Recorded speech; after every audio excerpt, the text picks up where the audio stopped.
Gracias por escuchar los podcasts de Radio Nacional. Acceda a todos los programas en rtv.es/a la carta.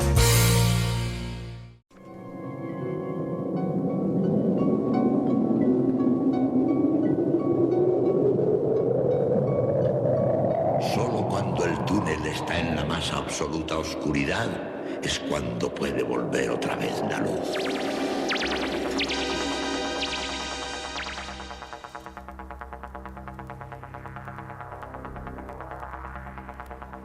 Estás entrando en el espacio en blanco. Una puerta a nuevas dimensiones de la existencia. Una nueva perspectiva sobre la realidad. Espacio en blanco.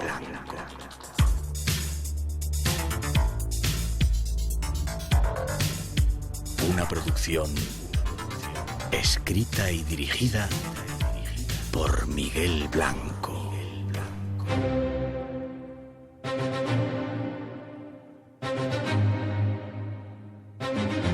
Hola, buenas madrugadas. Llegó el tiempo de los misterios. Casi 2 horas tenemos por delante para compartir esos mundos que aquí nos gustan.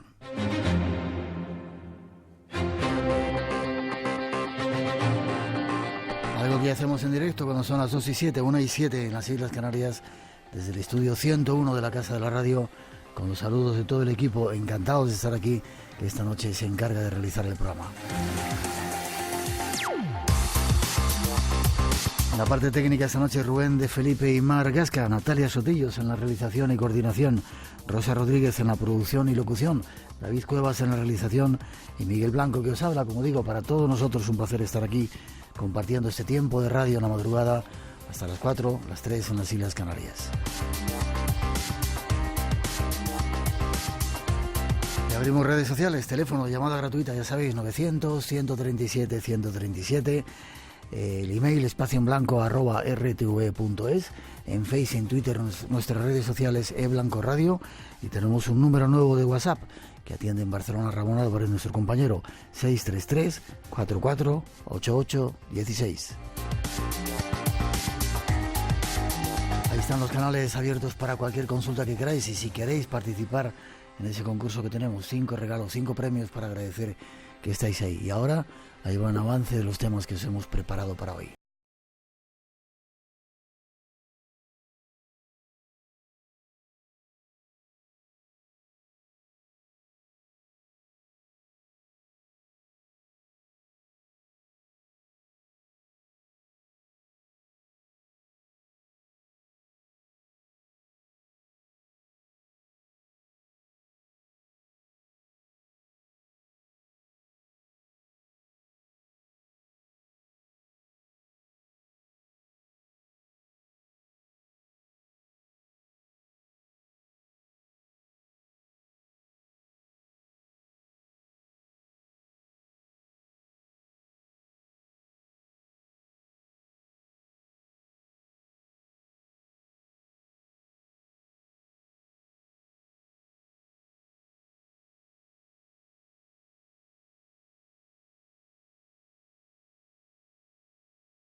¿De dónde te viene el interés por esto de las cuevas? ¿Y desde cuándo? Pues una pregunta que me han hecho muchas veces, y una pregunta Lamento no ser original. que yo respondo siempre diciendo que ahora mismo donde estamos es precisamente en una cueva. La cueva es precisamente lo que nos ha hecho sobrevivir como especie.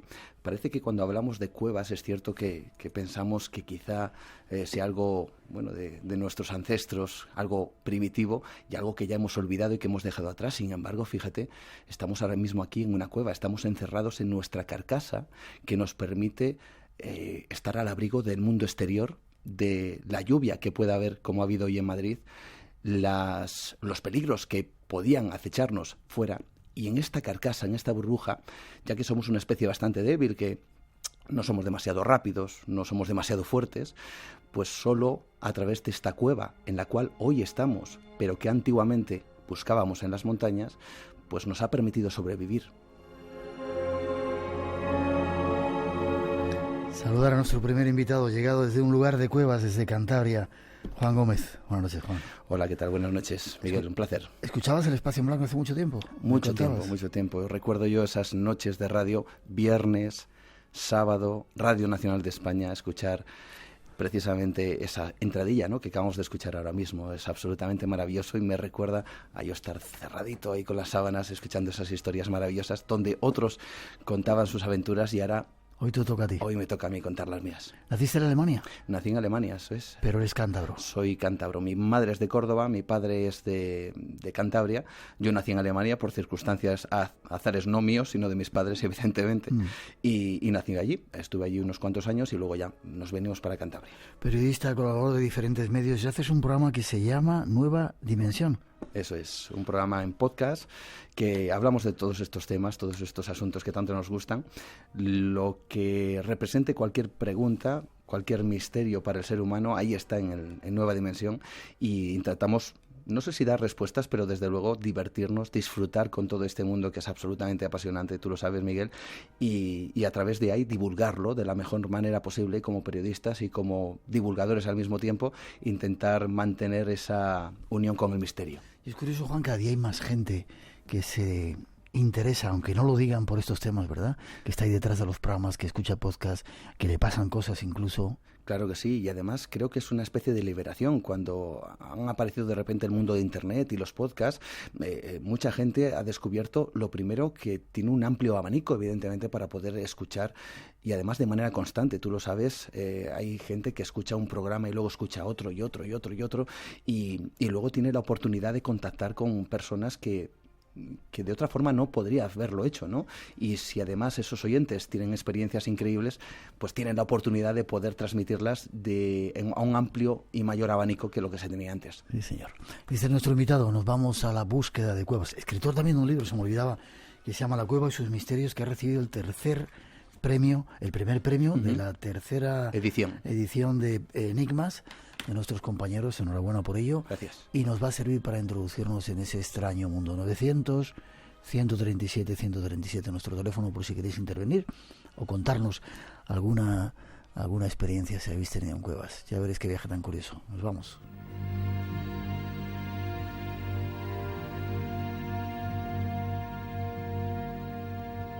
Nuestro primer objetivo esta noche es penetrar en un mundo diferente, oculto, lleno de misterios.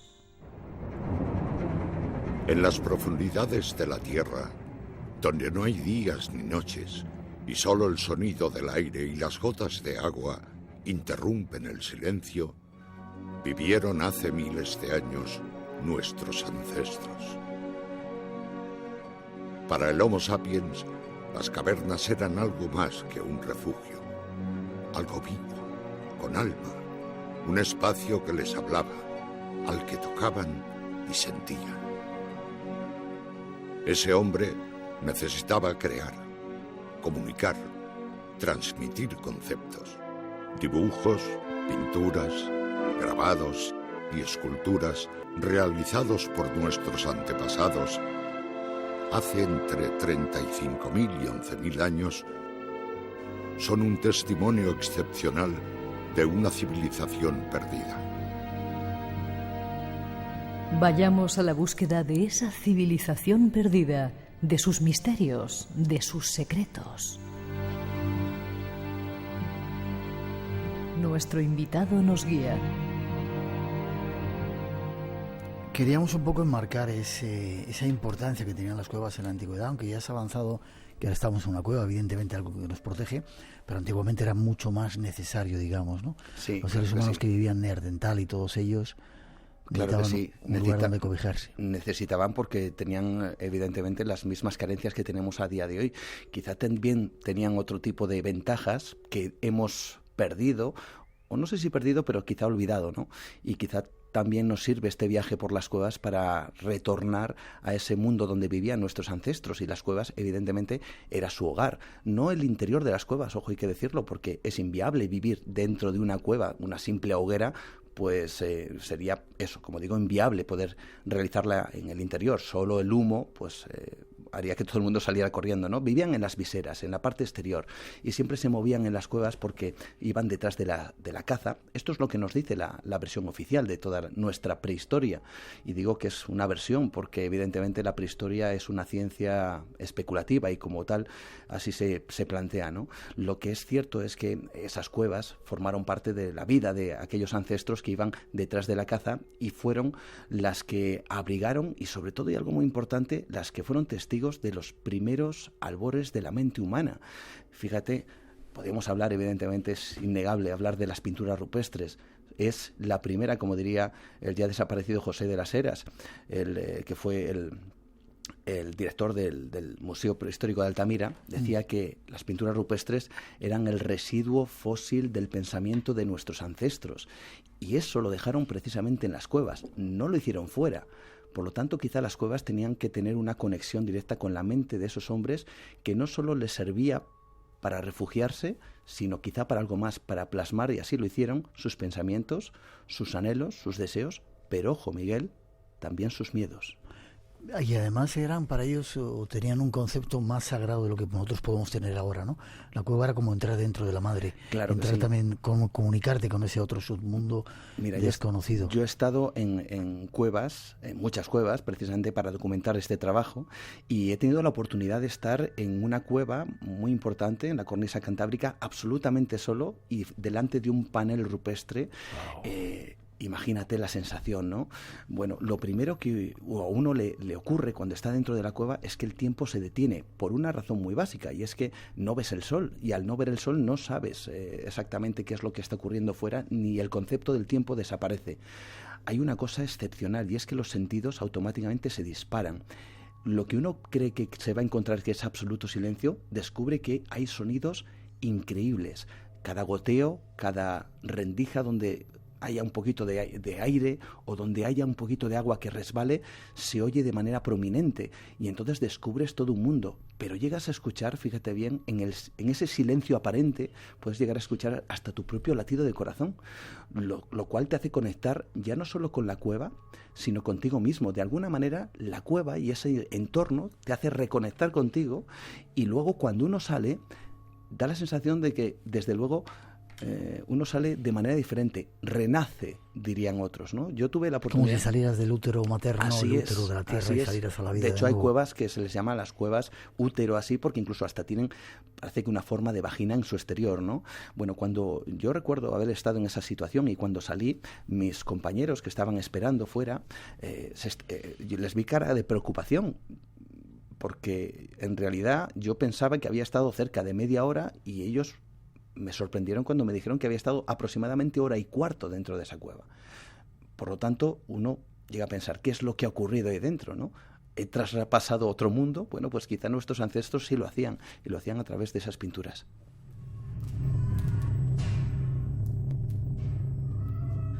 En esa introducción decíamos que las cuevas han servido para que muchas de las civilizaciones o pobladores antiguos hayan estado ahí.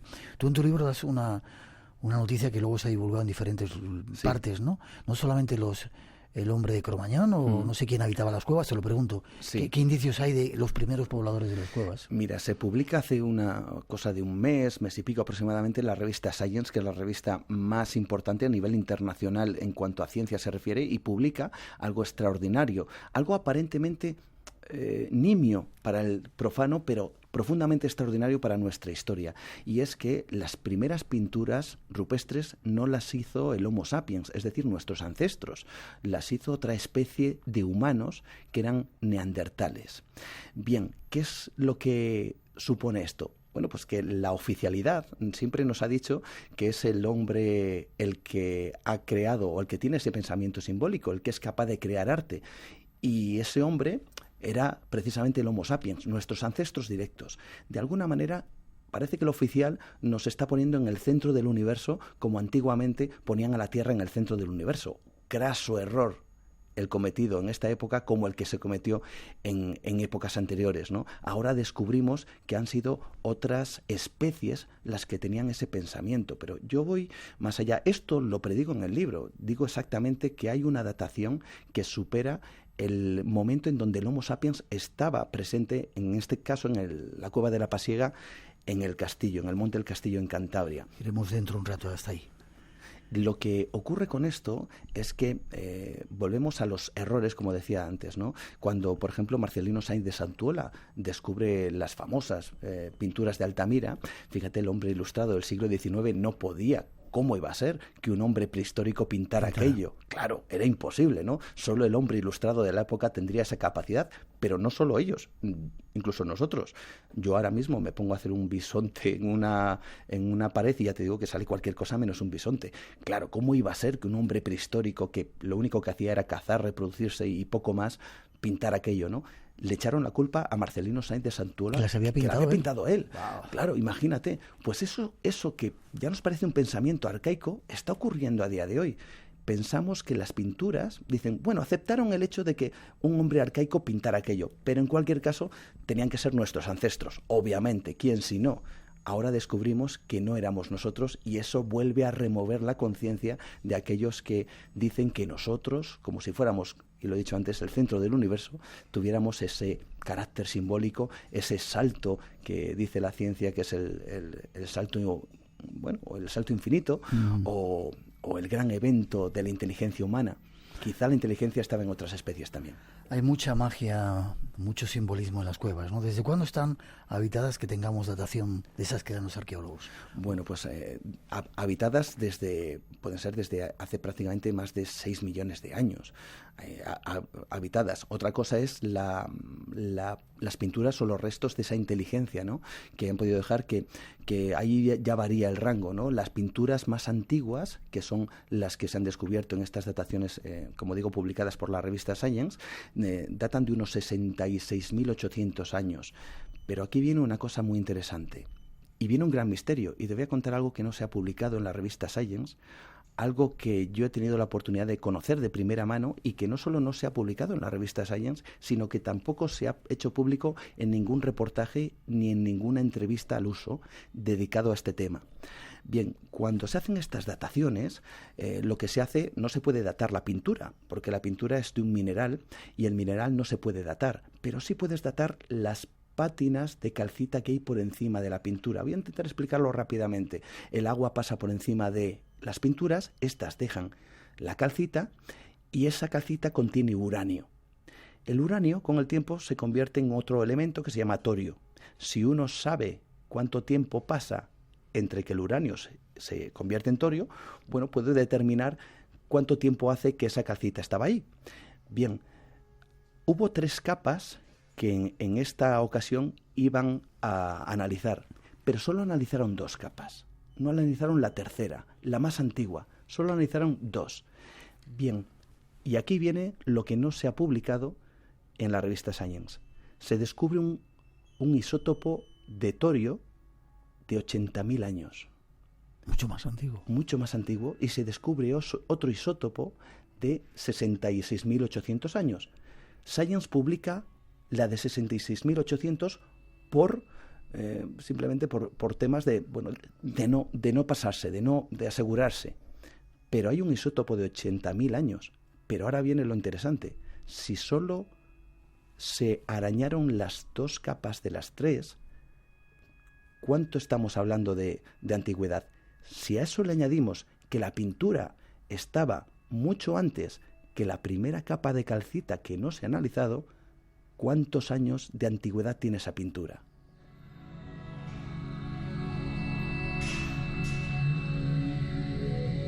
Qué curioso. ¿Cuánto tenemos todavía que aprender? Vamos a tratar de hacer un recorrido. Tenemos ya un montón de llamadas.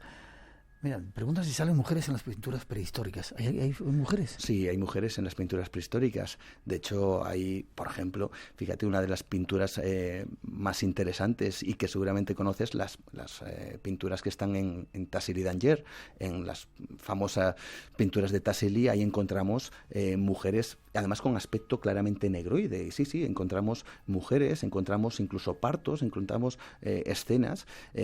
No se remontan a los 40.000 o a los 60.000 años, evidentemente, pero sí son pinturas rupestres y sí las encontramos ahí. Vale, un paisano tuyo dice que es paisano tuyo, que si hablas de las cuevas prehistóricas de Cantabria, que se espere un segundito que enseguida vamos.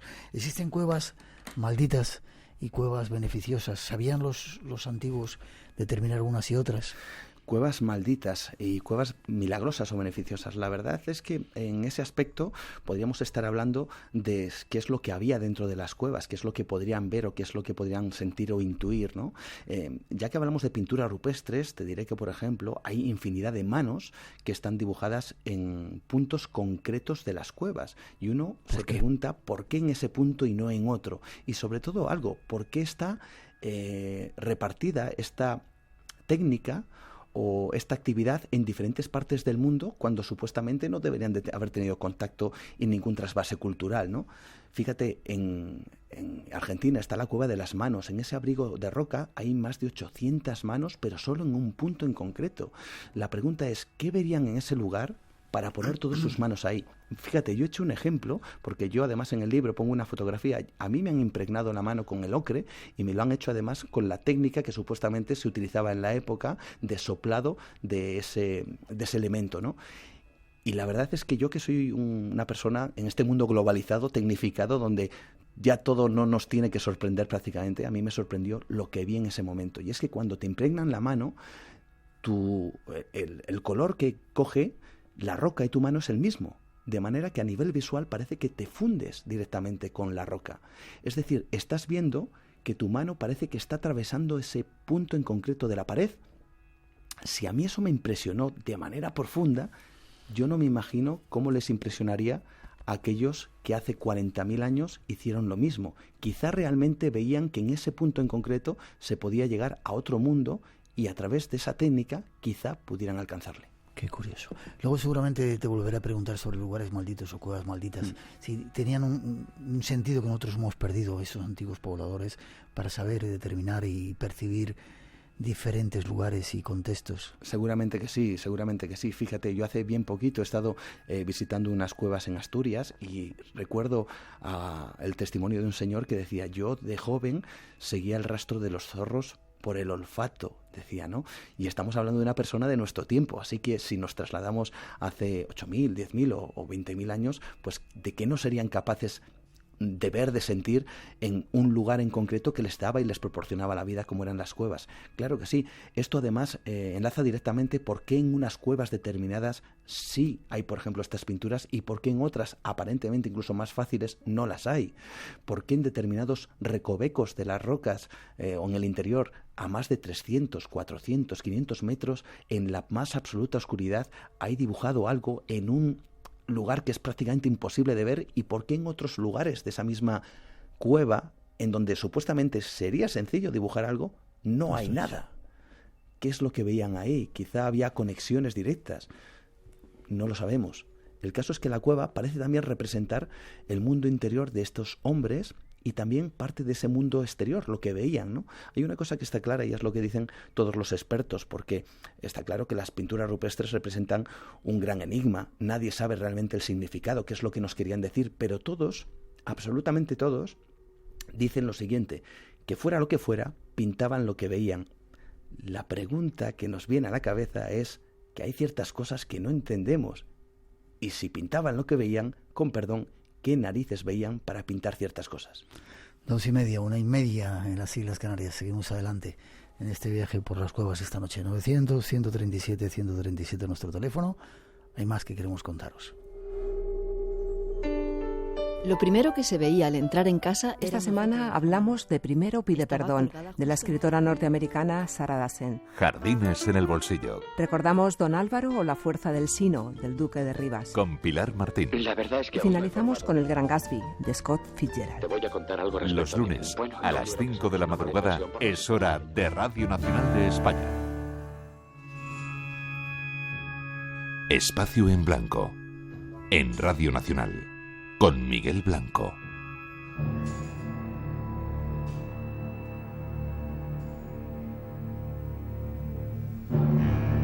Sigamos viaje. Vayamos hacia Cantabria, justo hasta Monte Castillo.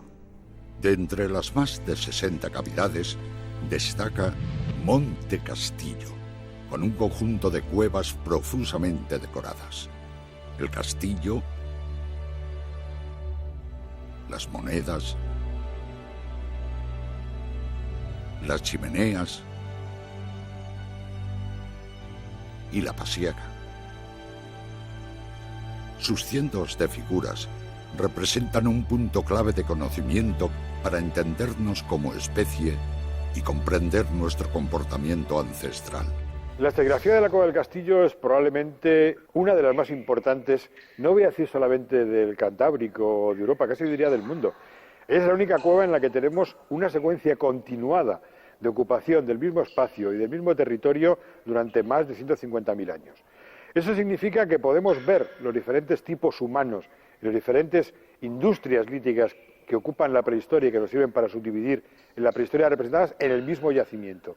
Son las mismas gentes que han ido evolucionando en esta zona, que aprovechan los mismos recursos, que aprovechan los mismos territorios y que por lo tanto ya nos dan una base para conocer cómo vivían estos grupos, cómo aprovechaban su territorio, cómo gestionaban sus recursos y en gran medida cómo consiguieron sobrevivir.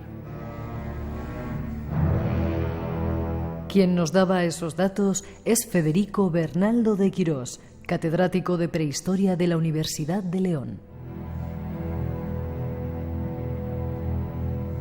Pero hay más secretos que esta noche podemos desvelar de este mágico lugar. Multitud de preguntas, Juan. ¿Cómo se nota que nos están escuchando en Cantabria? Dice, si puedes comentar algo de la Cueva del Soplao, a 60 kilómetros de Torrelavega. Hablaremos seguramente de ella. Sí. Desde Ecuador nos cuentan también que de niño se perdió, en Colombia, perdón, se perdió nuestro oyente de niño en una cueva y fue una experiencia muy especial para él, dice, y le apasiona el tema de hoy. Dice que si vas a hablar de la Cueva de los Tallos, ya hemos hablado de ellas. Nos pregunta también por las cuevas de Lanzarote, que tiene una acústica muy espectacular, y en Álava, que existe en el Valle de Zuya un montón de cuevas concentradas en pocos kilómetros. Vamos a desviar un poco todos ellos porque no nos da tiempo a todas. Nos vamos a Cantabria. Tú tienes la suerte de vivir ahí, ese lugar, esa montaña que parece una pirámide perfecta, ¿verdad? Cuando la ves desde la carretera, eso no es una montaña natural, es una pirámide que han hecho vete a saber quién, ¿no? Cuando la ves desde fuera. Desde luego, cuando uno la ve, piensa que es una pirámide que simplemente se la ha comido el bosque, pero tiene esa forma, ¿no? Perfecta de pirámide, sí. Y vuelvo antes a ese ejemplo. Si a nosotros nos impacta, ¿cómo impactaría? Casi como si fuera lo que denominamos un lugar de poder, ¿no? Lo que denominaremos casi como un lugar sagrado. Y de hecho, prácticamente todas las oquedades que hay en ese monte, porque no es solo la Cueva del Castillo, hay varias oquedades. ¿Todas concentradas en esa montaña? Todas prácticamente están concentradas en muy poquito terreno, prácticamente en cuestión de metros hay unas cuantas, y todas ellas, además, con esa diferencia de ocupación de 150.000 años, como hemos estado escuchando. Es decir, que ahí ha habido neandertales y han convivido neandertales y Homo sapiens, algo que también era impensable hace unos poquitos años, y también han convivido simplemente los Homo sapiens, ¿no? Han estado allí. Por lo tanto, vemos que desde antiguo ese lugar ya parecía tener un atractivo poderosísimo, como digo, yo no sé si decir sagrado porque quizás suena demasiado religioso, no lo sé, pero vamos a decir que tenía algo que a los grupos humanos de aquella época les hacía estar allí y no en otros lugares. ¿Por qué y qué hay ahí? Decías que habéis estado en algunas cuevas y habéis tenido el privilegio de estar en lugares donde solamente están algunos científicos o investigadores. Así es. ¿Qué se encuentran en esas cuevas? Bueno, pues se encuentran cosas increíbles, ¿no? Hablo, por ejemplo, en ese caso es la Cueva de las Monedas, ¿no? Que tiene una parte que no es visitable y solo es recorrida si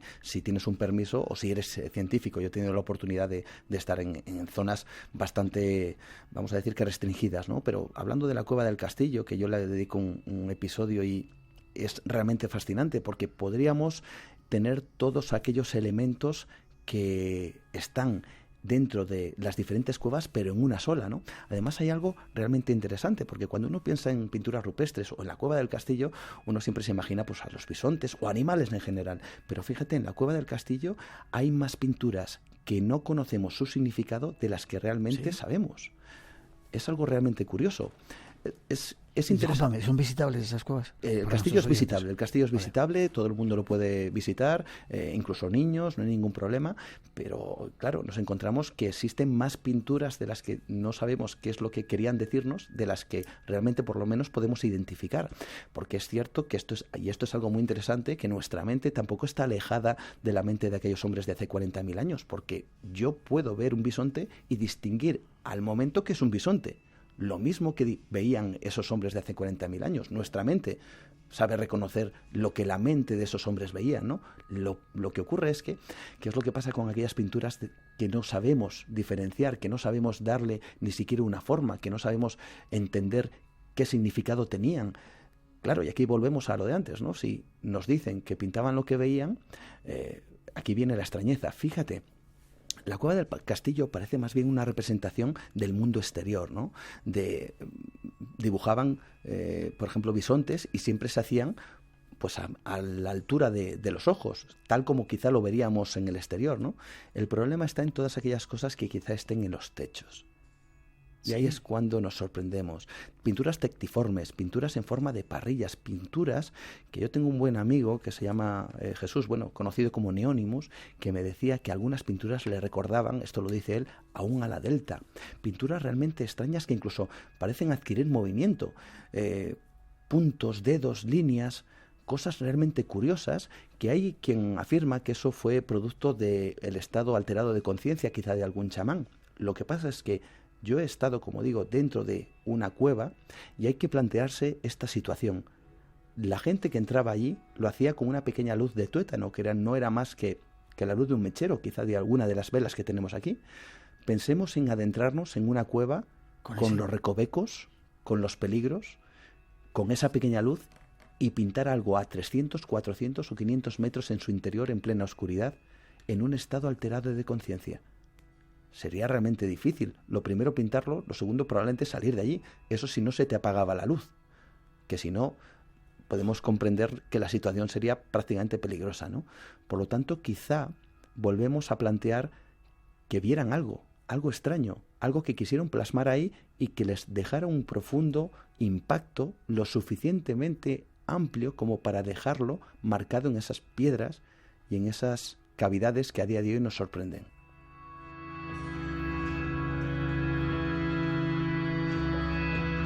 900-137-137 nuestro teléfono. Juan, hay una similitud en todas las pinturas que se encuentran, por ejemplo, en Cantabria, en esa zona que estamos ahora viendo. Y te pregunto además, ¿has visto la Cueva de Altamira, que es... La Cueva de Altamira es la Capilla Sixtina, dice, ¿no? Por excelencia. ¿La has visitado? La auténtica. La auténtica de pequeño, porque ahora mismo... Pero se puede visitar si uno tiene suerte. Si uno tiene suerte se puede visitar. Quizás sea un poco complicado explicarlo ahora, pero si uno tiene suerte la puede visitar. Lo que pasa es que la Cueva de Altamira también tiene sus misterios. Un misterio increíble que yo hablo también de ello. Y es precisamente porque ha habido diferentes estudios, y sobre todo el estudio de una mujer que se llama Luz Antequera. Ella es una profesora de Bellas Artes de la Universidad Complutense de Madrid, y ella hizo un estudio muy interesante y cogió las pinturas de Altamira, los famosos bisontes que todos tenemos en la cabeza, y quiso plasmarlo en el cielo que podría haber existido hace unos 15.000 años. Todos sabemos que el cielo que vemos ahora, la posición de las estrellas, no es la que habría hace 15.000 años. Y lo sorprendente de todo fue que descubrió que de las pinturas, que son varias, creo que son 25, si no recuerdo mal, 25 bisontes, y más algún que otro, incluso ser antropomorfo extraño que hay por ahí, pues están dibujados en el techo, ¿no? Casi quizá puede que como una representación de algo que vieran. El caso es que cuando esta mujer hizo una interpolación con el cielo de aquella época, descubrió que 10 de las pinturas coincidían perfectamente con constelaciones. ¿Qué me dices? Pero aquí viene lo sorprendente, y es que en realidad nosotros cuando miramos al cielo no vemos un lugar plano, vemos una bóveda. Es decir, miramos a un lado, elevamos la vista hacia el cielo, miramos hacia el otro lado, vemos una semicircunferencia. Y recordemos que las pinturas que están en Altamira están más o menos en una zona plana, digamos que sería más o menos pues un plano. Entonces, cuando se deformó esas figuras y se adaptaron a la bóveda celeste, se descubrió que en vez de 10 coincidían 20. ¿Qué me dices? Así que la cuestión es, ¿qué conocimientos tendrían estas personas? ¿Eran tan prehistóricos como nos han hecho creer? Y te vuelvo a preguntar, ¿hay similitudes entre las pinturas de las diferentes cuevas, aparte de las manos, con ese misterio tan extraño? Que dentro de poco avanzamos, lo vamos a estudiar en más profundidad con nuestra compañera. Hay similitudes, esas líneas que digo, líneas tectiformes, esos dibujos tectiformes, aparecen en muchos lugares del mundo, no solo en la Cueva del Castillo, aparecen también en Altamira. Por lo tanto, estamos descubriendo algo también interesante, porque si alguien entra con un estado alterado de conciencia, la lógica nos diría que cada chamán vería cosas diferentes, ¿no? Cada cerebro es diferente, tendrían visiones diferentes, pero ¿por qué todos tenían estas mismas visiones? Eso aparece en diferentes partes del mundo, al igual que las manos. También aparecen signos que se repiten de una y otra cueva, signos muy similares, y aquí es cuando viene una especulación realmente fascinante que nos hace pensar en las verdaderas capacidades de estos hombres, y es que quizá estuviéramos...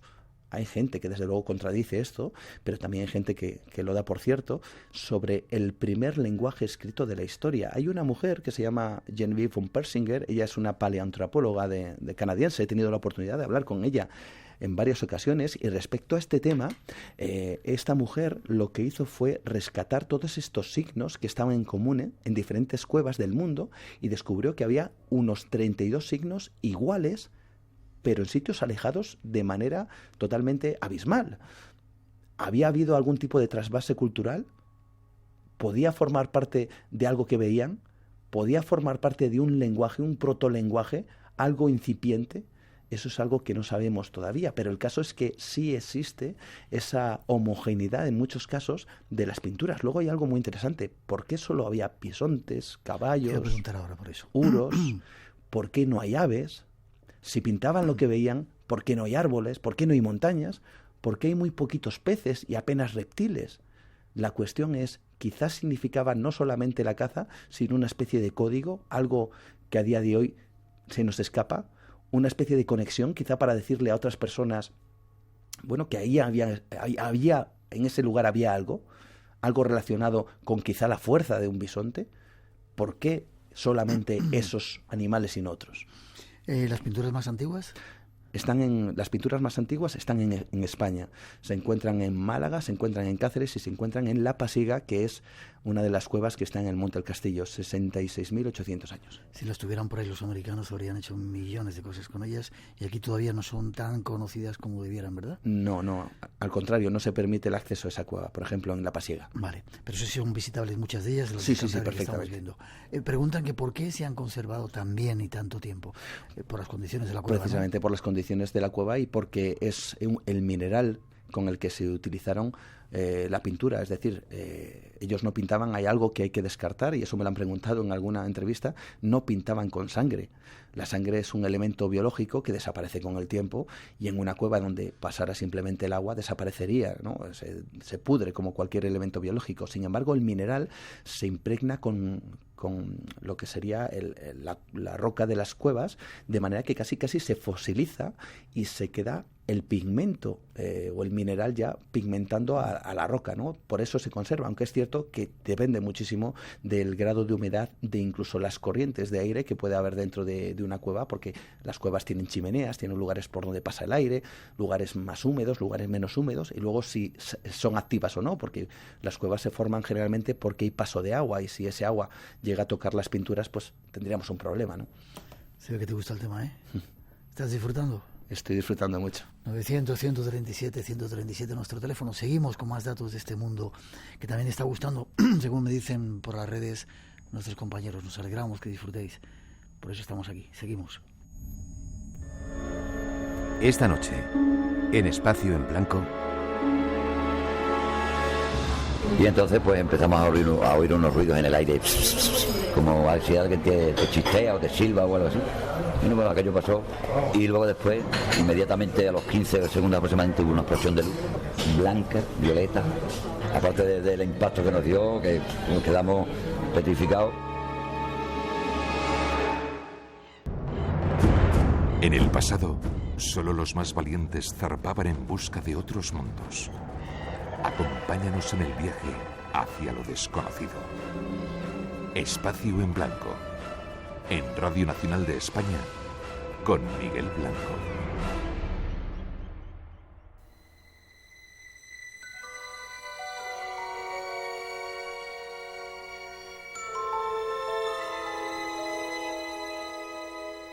Sigamos nuestro viaje, esta vez a la búsqueda de gigantes. La tumba ha sido descubierta por arqueólogos rusos al norte del Cáucaso, en un lugar que parece ser una bóveda familiar. Se encontraron los esqueletos de 2 hombres y 2 mujeres de 2.10 metros de altura, que según los exámenes correspondientes fueron enterrados hace unos 4.500 años, según publica History Channel. El descubrimiento fue realmente sorprendente, ya que los científicos se encontraban trabajando en la zona para dar un permiso para una línea eléctrica y creían que todos los entierros ya habían sido saqueados. Los investigadores se encontraron con que los huesos habían sido salpicados abundantemente de ocre, aparentemente para realizar un ritual cultural que describe que el ser humano nace en la sangre, por lo que al dejar el mundo debe ser marcado de color rojo. Restos de gigantes. ¿Vivían en cuevas? ¿Existieron? Busquemos respuestas. En ese trabajo que has hecho, Juan, ahí tenemos una noticia. Hay muchas en internet en las que se ven fotografías de gigantes, gigantescos, sí, valga la redundancia, pero bueno, son... Casi todo falso. Bueno, casi todo. Casi todo falso. Tú que has estudiado el tema, hubo gigantes que vivieron en cuevas, eran tipos con 2 metros y pico, como dice esta información aparentemente fiable. Evidentemente, pruebas exactas no tenemos, así que nos tenemos que remontar lógicamente a los mitos, ¿no? A los mitos que decían las antiguas culturas, ¿no? Lo que pasa es que aquí hay una vertiente que yo sí es cierto abordo en el libro, pero le doy una vuelta y propongo una teoría sobre el origen de esos mitos y también el origen de esos gigantes que, ojo, yo doy por ciertos. Lo que pasa es que tendemos a pensar que cuando hablamos de estos gigantes o estos dioses enormes, tendemos a pensar que quizá pudieran venir del espacio, ¿no? Fuera una civilización extraterrestre, que serían los llamados maestros instructores, ¿no? Que nos ayudarían como personas a evolucionar, nos enseñaron, según los mitos cuentan, además de diferentes culturas, a la agricultura, etcétera, etcétera, ¿no? Bueno, pues lo que sucede es que a mí me extraña mucho que unos dioses crucen todo el cosmos para enseñarnos cómo cultivar, pero no para enseñarnos cómo comportarnos los unos con los otros. Es decir, es curioso pensar que los mitos hablan de estos dioses venidos de las estrellas. Bueno, también tienen mandamientos, Yahvé dio mandamientos a sí, Moisés, pero ¿no? No hablo tanto de estos dioses religiosos, sino los dioses de las antiguas culturas, ¿no? Los que realmente quizá pudieran tener esa base para luego hablar de gigantes. Y suena un poco extraño, ¿no? que crucen el cosmos, como digo, para que luego les adoremos haciendo sacrificios humanos, como hacían en las antiguas civilizaciones mayas o aztecas, ¿no? Y que no tuvieran ningún tipo de pudor a la hora de que se fueran adorados bajo el yugo de la muerte y el esclavismo, como a veces pasaba, ¿no? Así que quizás estuviéramos hablando efectivamente de dioses que fueron en realidad gigantes que vinieron de una tierra perdida, una tierra que seguro que nuestros oyentes estarán ahora mismo imaginando en mitad del Atlántico. Y tenemos que pensar que quizá hubo, al igual que en Europa, al igual que en Asia, al igual que en Australia, hubo una serie de personas, de humanos, que eran llamados neandertales, que eran llamados Homo sapiens, pues también en esa posible tierra perdida, también tuvo su prehistoria y también quizá tuvo sus propios moradores, que quizá alejados del mundo exterior, pues tuvieron, vamos a decir que una genética diferente. Y ellos, quizá por un cataclismo, tal como cuentan muchos mitos... ¿Te refieres a la Atlántida? Efectivamente, tal como cuentan muchos mitos, pues salieran a buscarse la vida por otros lugares y su disgregación al final acabaría por su desaparición también, ¿no?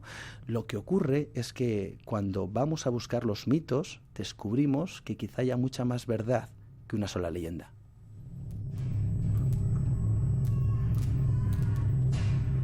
Ahí están en las cuevas haciendo cosas, viviendo su vida. Ese mito aparente de de los gigantes está reflejado en la Biblia, está reflejado en muchas otras culturas, ¿verdad? Sí. Seres gigantescos que aparentemente habitaron antes del diluvio. Antes del diluvio, incluso se habla de tiempos ancestrales. Fíjate, cuando, por ejemplo, llegaron los primeros europeos a América, y hablo de América en general, es decir, Norteamérica y Sudamérica, pues allí ya hablan, por ejemplo, los indios Choctaws, hablan de una tribu, una serie de gigantes de enorme talla, que cuando hablamos de gigantes podríamos estar hablando efectivamente de personas de más de 2 metros, poco más, que desde luego serían gigantes para la época, que les llamaban los nahulos y que lucharon contra ellos. Si nos vamos, por ejemplo, a la cultura de los navajos, también nos encontramos con los que son llamados los Starnake, que eran el nombre que tenían los gigantes, pero ya ancestrales de su cultura. Si nos vamos, por ejemplo, a la cultura de los paiutes, estaríamos hablando de los Sitekaj, los comedores de Tule, que ellos serían también unos gigantes, además gigantes caníbales, que vivirían en cuevas y que tendrían además verdaderos conflictos bélicos con los paiutes. Y esto aparece reflejado en las obras, por ejemplo, de una mujer que en el siglo XIX publicó, ella era paiute, se llamaba Sarah Winnemucca, y publica estos mitos, pero casi como si fueran verdades. El tema es que si uno tira del hilo, descubre que quizá haya más verdad que solo el mito, porque yo tuve la oportunidad, por ejemplo, en este caso, de ponerme en contacto con las autoridades de la universidad, perdón, de la universidad de Texas, y tuve la oportunidad de hablar con una mujer que se llama Caroline Spock, y acerca de si realmente pudo haber algún tipo de gigante, algún resto quizá, que fueran encontrado tal como comentábamos antes, ¿no? Y ella, lo sorprendente de todo es que me dijo que tenía documentos sobre una cueva, la cueva de Lovelock, en donde supuestamente se habían encontrado unos restos en el año 1940, que por cierto se había publicado esos restos en un periódico de la época llamado el San Antonio Express. Yo pongo la foto de ese momento, incluso pongo la fotografía de ese cráneo desmesuradamente grande, y ella me comentó que efectivamente en el apartado donde ella sí trabajaba y donde estaba guardando los archivos, sí había información y documentos respecto a que había estado en sus archivos o en sus depósitos un cráneo de gigantesco tamaño, pero que había desaparecido. Claro, cuando uno va a buscar esas fotografías en Internet sabe que son la mayoría montajes, pero cuando uno llama a la universidad en Texas y la señora que está en ese momento controlando exactamente el archivo de este tipo de cuestiones te dice que efectivamente ahí hubo algo gigante, el mito se va a convertir en una realidad. Me ha recordado cuando decías lo del Tassili, algunos de los tuareg que viven alrededor decían que muy cerca donde estaban esas pinturas se habían encontrado cementerios con huesos gigantescos de esos seres que había habitaban. Bueno, ya sabes que Tassili está en el llamado el Valle de los Gigantes, ¿no? Lo sabía.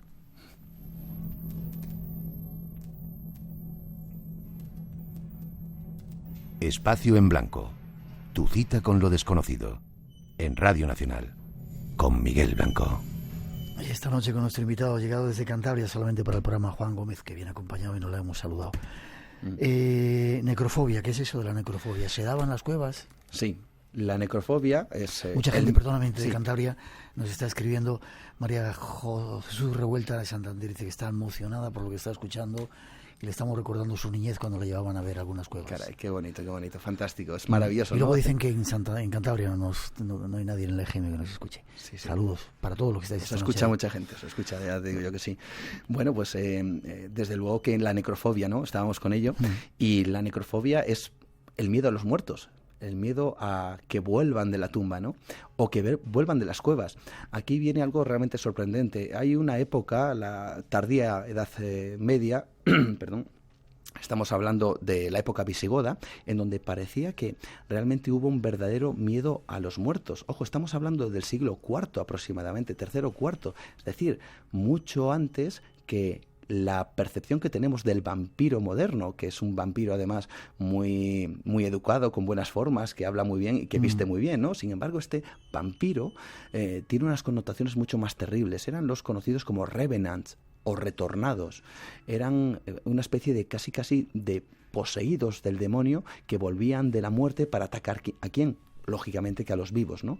¿Y salían de las cuevas? Y se utilizaban las cuevas para enterrarles, para confinarles en ellos. Se han encontrado, hablando de Cantabria, precisamente en la Cueva de las Penas hizo un descubrimiento realmente increíble, que lo hicieron además dos personas que me dieron buena información acerca de esto.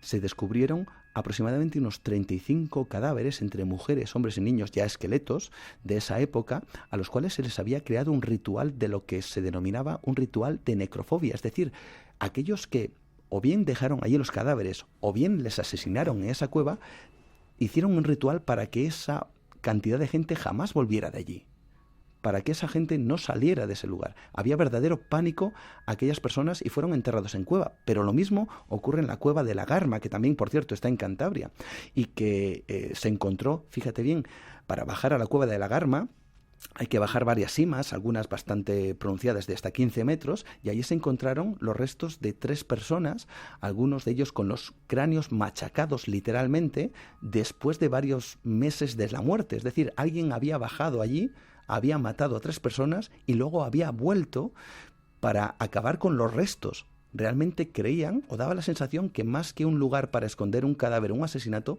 daba la sensación que en realidad lo que querían es que aquellos que habían dejado allí no regresaran nunca. Bueno, pues la sorpresa viene cuando a través de la Universidad de Reading y la Universidad de Oxford consigo unos documentos. Y aquí yo no entiendo por qué muy bien estas cosas no se saben en España, porque cuando uno descubre por ejemplo, lo iba a decir en inglés, un enterramiento en donde aparece un cráneo con una piedra en la boca o con una estaca en la cabeza, produce un profundo impacto, ¿no? Y todos estamos como conmocionados en el mundo del misterio además, ¿no? Pero, ¿qué es lo que ocurre cuando estos documentos nos revelan que España era un auténtico centro de arriba abajo, de norte a sur, donde existen gran cantidad de enterramientos necrofóbicos? ¿Qué me dices? Absolutamente. Tengo, de hecho, reflejo solo algunas pequeñas fotografías de enterramientos donde a la gente se le clavaba directamente al suelo, se le clavaba con clavos en nuestro país. Valencia, Guadalajara, Sevilla, Cádiz, Cantabria, Barcelona, Madrid, infinidad de enterramientos donde había verdadero miedo a los muertos. Quizá tengamos que hablar en otro momento de ello. Cuevas como lugares, puertas a otros mundos. Déjame, de vez en cuando cogemos pequeños fragmentos antes de despedirse. Ahora te quedas un ratito más, ¿vale? Sí. Tenemos que buscar tesoros en cuevas. Escuchamos este fragmento. ¡Eco! ¿Hola? ¿Hola? ¿Sois vos?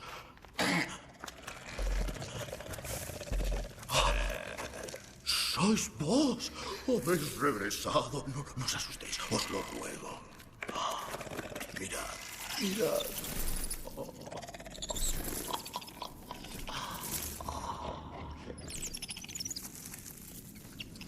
Mi nombre es Ofelia. ¿Quién eres tú? Yo he tenido tantos nombres. Nombres viejos que solo pueden pronunciar el viento y los árboles. Yo soy el monte y el bosque y la tierra.